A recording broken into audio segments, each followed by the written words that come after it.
विधान परिषदेसाठी महायुतीचं अखेर ठरलं. 11-4-2चा फॉर्म्युला निश्चित. अतिरिक्त एक जागा पदरात पाडून घेण्यात राष्ट्रवादीला यश. 7 जागांवर अडून बसलेल्या शिवसेनेला 4 जागांवर मानावं लागणार समाधान.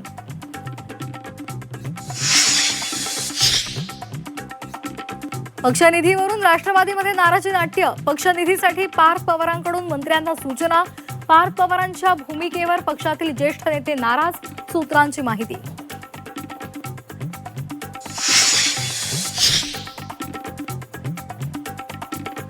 दोन्ही राष्ट्रवादीच्या विलगीकरणाच्या बैठकीला आपण उपस्थित होतो. अजित पवारही उपस्थित होते.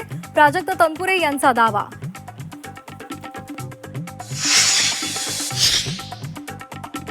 साखरेचे सर्वसामान्यांसाठी एक आणि कंपन्यांसाठी दुसरे दर ठरवले जाण्याची शक्यता. साखरेच्या ड्युएल दरांसंदर्भात शहांसोबत चर्चा. टू द पॉइंट मुलाखतीमध्ये विनय कोरे यांची माहिती.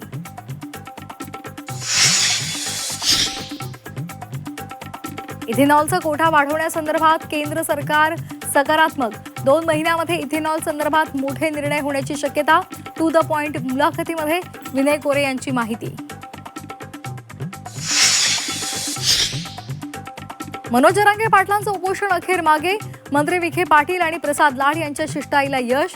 सकाळी रणरणत्या उन्हात सुरू झालेल्या आंदोलनावर रात्री उशिरा तोडगा. पुण्यामधील विषारी दारूच्या प्रकरणाचं भिवंडी कनेक्शन. भिवंडीमधून मिथेनॉलचा मोठा साठा जप्त. अन्न आणि औषध प्रशासनाची मोठी कारवाई. पश्चिम बंगालच्या सोनारपूरमध्ये तृणमूल खासदार अभिषेक बॅनर्जींवर हल्ला.